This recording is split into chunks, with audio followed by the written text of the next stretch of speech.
कि कुछ दिनों से बिहार प्रदेश में बड़े पैमाने पर अनुसूचित जातियों के साथ, वो पुरुषों और महिला हो, हत्या बलात्कार हो रही है। उसी कड़ी में आपको भी जानकारी हुई होगी, प्रिंट मीडिया, इलेक्ट्रॉनिक मीडिया के माध्यम से बिहार से बाहर और बिहार के रहने वाले अनुसूचित जाति के राकेश माझी जी, जो केरल में 13 तारीख को वो लिंचिंग में उनकी निर्मम पीट के हत्या कर दी गई।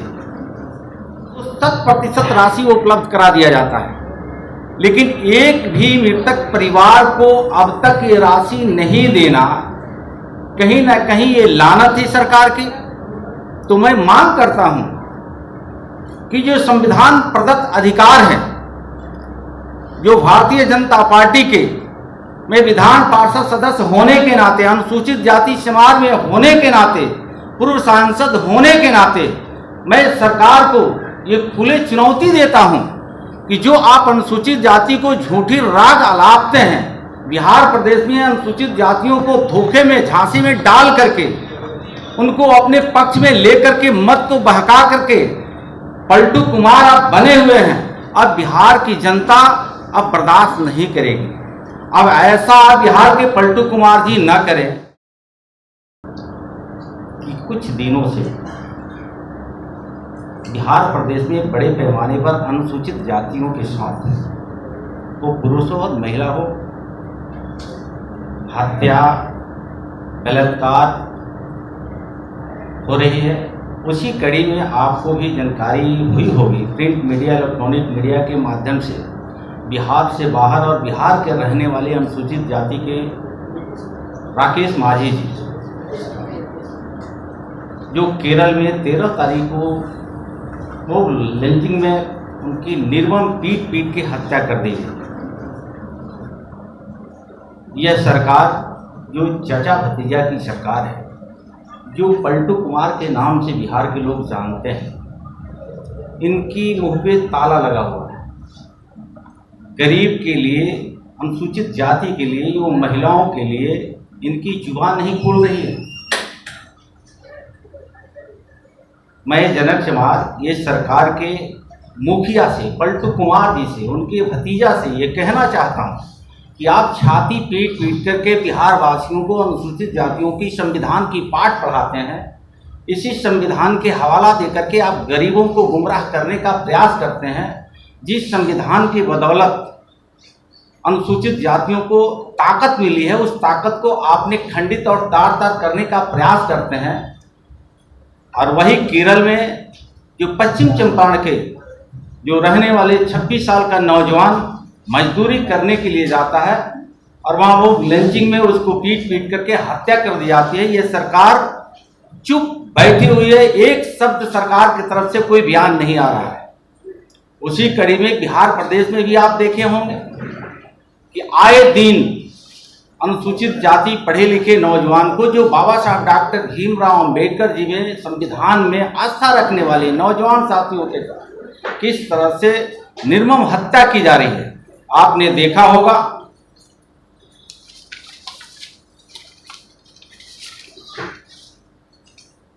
राकेश माझी को हमने चर्चा किया। रोहतास जिला में 22 वर्षीय दलित की हत्या, ये 16 मई की घटना है।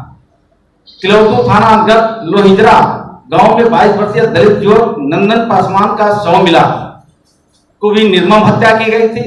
15 मई की रात में हैवानियत के साथ दलित महिला की रेप भी किया गया और रेप करने के बाद उसके शव को बालू में छुपा करके अपराधियों ने रखा था। उसी कड़ी में बेतिया सिमरिया विश्वास दलित ज्योति को गला रेत करके हत्या कर दी जा रही है। मुझे कहने में भी दुख और अफसोस हो रहा है कि एक तरफ सरकार संविधान की बात करती है, गरीब दलित शोषित की बात करती है, और दूसरे तरफ जब से पलटू कुमार की सरकार आई, चाचा भतीजा की सरकार आई, बड़े पैमाने पर गरीबों की हत्या हो रही है, दलितों की हत्या हो रही है। मैं ये सरकार से मांग करता हूं कि जो मृतक परिवार है, जैसे एफआईआर होता है अनुसूचित जाति एक्ट के तहत, तो 50% राशि उसको तत्काल मृतक परिवार के उपलब्ध कराया जाता है। वह भी राशि है सरकार ने अब तक तो 100% राशि उपलब्ध करा दिया जाता है, लेकिन एक भी मृतक परिवार को अब तक ये राशि नहीं देना, कहीं ना कहीं ये लानत है सरकार की।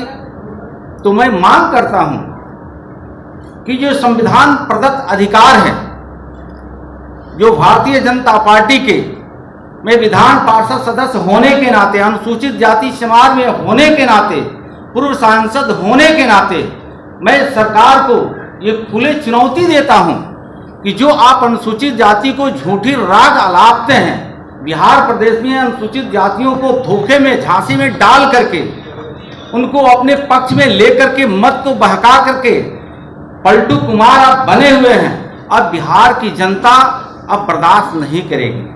अब ऐसा बिहार के पलटू कुमार जी न करें कि कमजोर वर्ग के लोग, अनुसूचित जाति के वर्ग के लोगों को अब रोड पर उतरना पड़े। आपने देखा होगा आज की इनकी ट्रेंड चली हुई है कि मुस्कुराते हुए बिहार से बाहर जाते हैं और उदास और मायूस होकर के अन्य राज्यों से बिहार लौटते हैं। और एक इनकी बात सुनने को बड़ी लोगों के बीच में मिल रही है कि देखिएगा कुछ लोग गड़बड़ करने वाले हैं। मुझे समझ में नहीं आता है कि आप बिहार के मुख्यमंत्री 17-18 साल से बने हुए हैं, कौन गड़बड़ करता है? बिहार के गरीब जनता, बिहार के अनुसूचित जाति ये जानना चाहती है। 18 साल से आप मुख्यमंत्री है, मुझे तो लगता है कि सबसे गड़बड़ आप हैं, गड़बड़ आप स्वयं हैं। और किसको आप कहते हैं कि गड़बड़ होने वाला है, गड़बड़ करने वाला? अगर जो गड़बड़ करने वाला है तो उसको उजागर क्यों नहीं करते हैं? तो बिहार प्रदेश के कमजोर वर्ग के, अनुसूचित जाति के लोगों को एहसास हो रहा है कि आप स्वयं बिहार के मुख्यमंत्री चाचा भतीजा जी गड़बड़ है। जो आप पलटते हैं, बिहार की जनता ने मैंडेट देती है एनडीए के पक्ष में, आप गड़बड़ खुद करते हैं, सरकार को आप खुद पलटी मारते हैं, आप खुद पलटते हैं और बिहार के लोगों को हाशिए पर रख करके आप गड़बड़ किसको बताना चाहते हैं? आप खुद गड़बड़। इसलिए मैं कहना चाह रहा हूं कि आपने शराबबंदी का नीति लागू किया, एनडीए के गठबंधन आपका समर्थन प्राप्त था, शराबबंदी के पक्षधर है भारतीय जनता पार्टी, लेकिन मुख्यमंत्री जी साथ साथ गृह मंत्री भी आप हैं, कानून व्यवस्था के देखरेख आपके हाथों में है। तो शराबबंदी आपने किया, फिर हर जिले, हर मुख्यालय, हर प्रखंड में, हर पंचायत में, हर गांव में ये शराब मिल कहां से रहा है? इसका जवाब मुख्यमंत्री जी देते क्यों नहीं है? जब जवाबदेही आपके पास है तो इसका जवाबदेही आपको लेना पड़ेगा। और मिलीभगत सरकार के लोगों ने दारू बड़े पैमाने पर बेचवाने का काम करते हैं। मैं तो मांग करना चाहता हूं कि आपने बंदी किया, बंदी का समर्थन एनडीए के सरकार में हम लोगों ने भी किया, लेकिन कहीं ना कहीं आपका ये नीति फेल है। तो नीति फेल है तो इस पर आपको स्वयं विचार करना चाहिए। और इसी आड़ में आप अनुसूचित जाति के भाई और बहनों को बड़े पैमाने पर एक गलत शराब नीति की वजह से आप जेल के सलाखों में डालते जा रहे हैं। एक तरफ गरीबों को गलत नीति बना करके जेल के सलाखों में डाल रहे हैं और दूसरे तरफ आप गड़बड़ वाले लोगों को कहते हैं कि ये गड़बड़ कौन है? तो मुझे लगता है कि आप गड़बड़ स्वयं हैं। उसी कड़ी में मैं बताना चाहता हूं, जीरो टॉलरेंस की बात करते हैं, न हम किसी को फंसाते हैं, न हम किसी को बचाते हैं।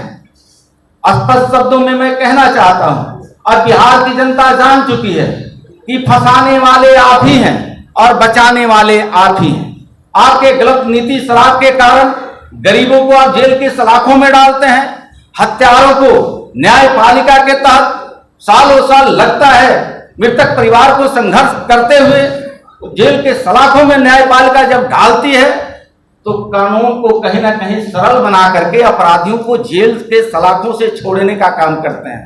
तो मुझे लगता है कि सबसे गड़बड़ तो आप हैं। एक तरफ गरीबों की रोना रोते हैं, दूसरे तरफ कमजोर वर्ग के अनुसूचित जाति के भाई बहनों को, हत्यारा को, जो जेल के मैनुअल में कहीं ना कहीं संशोधन करके आप जेल के सलाखों से बाहर करने का प्रयास करते हैं।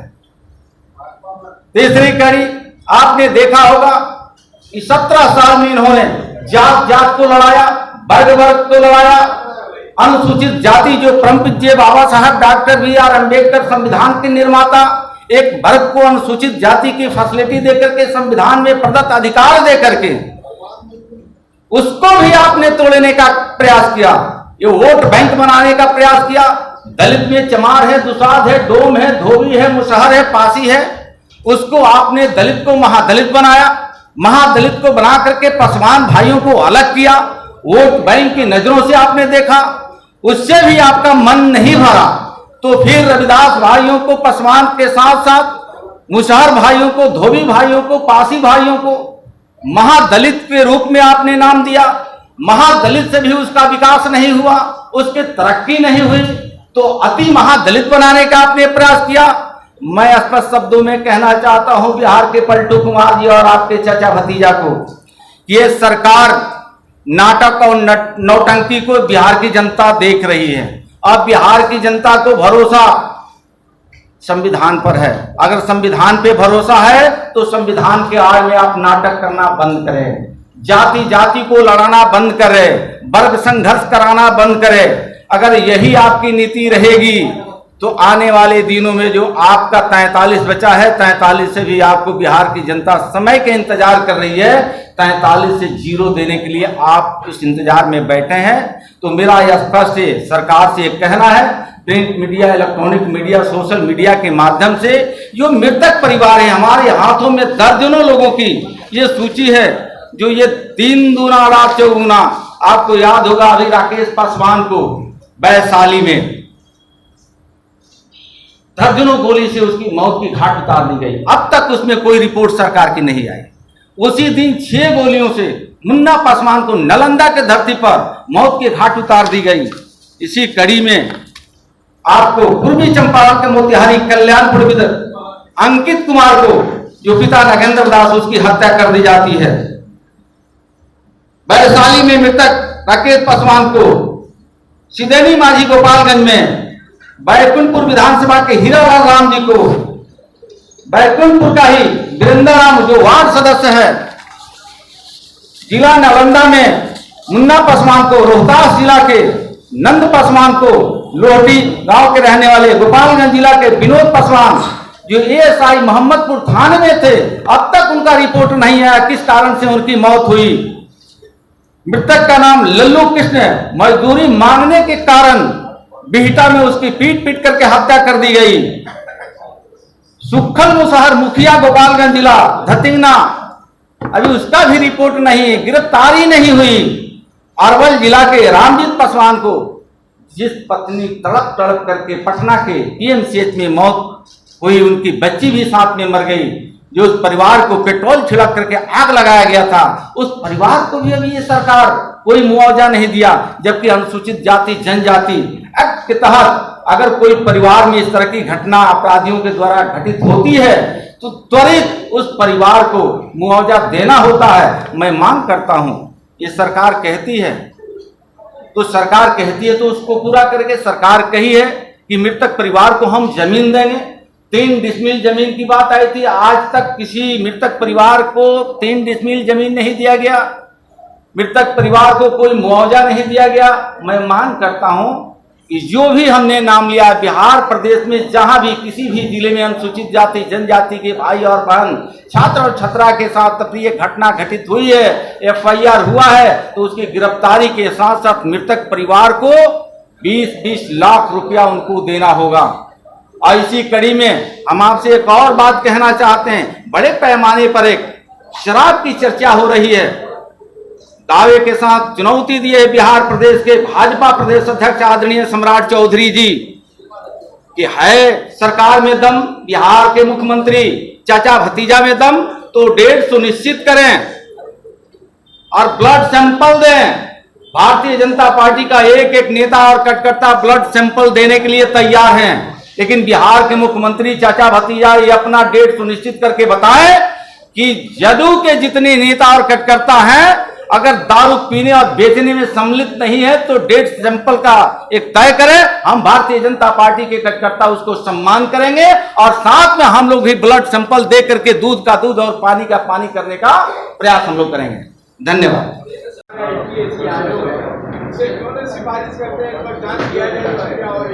मुझे बताने में खुशी हो रही है कि कल आपने देखा होगा संसदीय जीवन मेरा भी 5 साल रहा, लगभग 3 साल विधान पार्षद का सदस्य, ये 8 साल संसदीय जीवन में पहली बार बिहार प्रदेश में अनुसूचित जाति आयोग का चेयरमैन और पूरे कैबिनेट उठ करके पटना के धरती पर आया था। और खुशी इस बात की मैं उनको तो धन्यवाद देना चाहता हूँ, आपने केंद्र के और भारतीय जनता पार्टी और देश के यशस्वी प्रधानमंत्री जी को आपने चर्चा किया है। ये पहली बार ऐसा देखने को मिला है कि सत्तारूढ़ दल के वो सांसद विधायक हो, विपक्ष के सांसद विधायक हो, पूर्व सांसद विधायक, पूर्व मंत्री हो, सबको निमंत्रण दे करके मौर्या होटल में 2 घंटे तक बैठक चली और बिहार के एक एक कमजोर वर्ग के दबे कुचले वंचित अनुसूचित जाति के वर्गों को समस्याओं को सुना गया। और इतना ही नहीं, उन्होंने आश्वस्त करके गए हैं कि अगर अनुसूचित जाति के साथ अगर इस तरह की घटना घट रही है तो आने वाले दिनों में इस पर कड़ी से कड़ी कार्रवाई होगी। शराब का जो मामला आपने कहा है, जैसा आरोप लगाया है सम्राट चौधरी ने, तो क्या इसके कुछ सबूत भी आप लोग दे रहे हैं कि सिर्फ आरोप लगा रहे हैं? आपके सामने कहा कि मुख्यमंत्री जी तो डेट सुनिश्चित कर लें ब्लड सैंपल के लिए, उसमें आरोप प्रत्यारोप की कहां सी बात आ रही है? मुख्यमंत्री जी अगर उनमें कहीं दाग नहीं है, स्वच्छ छवि के हैं, तो एक डेट सुनिश्चित करें। हमारे प्रदेश अध्यक्ष जी ने ये चैलेंज किया तो उसको स्वीकार करें। वो जदयू के लोग हैं, सभी दल के लोग हैं, भारतीय जनता पार्टी उसको सम्मान करेगी कि आपने ब्लड सैंपल लेने के लिए डेट सुनिश्चित करें। आप उसे इतराज क्यों रहे, भाग क्यों रहे? तो चलिए आप हमारे साथ बने रहिए, हमारे चैनल को ज्यादा से ज्यादा शेयर करें और फॉलो करें। नमस्कार।